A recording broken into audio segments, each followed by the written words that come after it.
আসসালামু আলাইকুম। আপনারা সবাই কেমন আছেন? এটা হচ্ছে পানি তাল।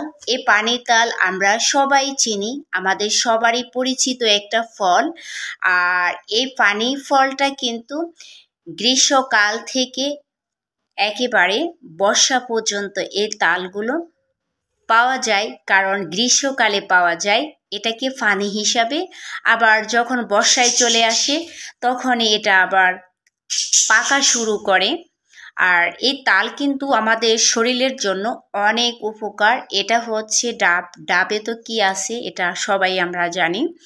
ডাব আমাদের শরীরের জন্য অনেক উপকার এই গরমের ভিতরে। এই ফলগুলো আমাদের জন্য অত্যন্ত দরকারি।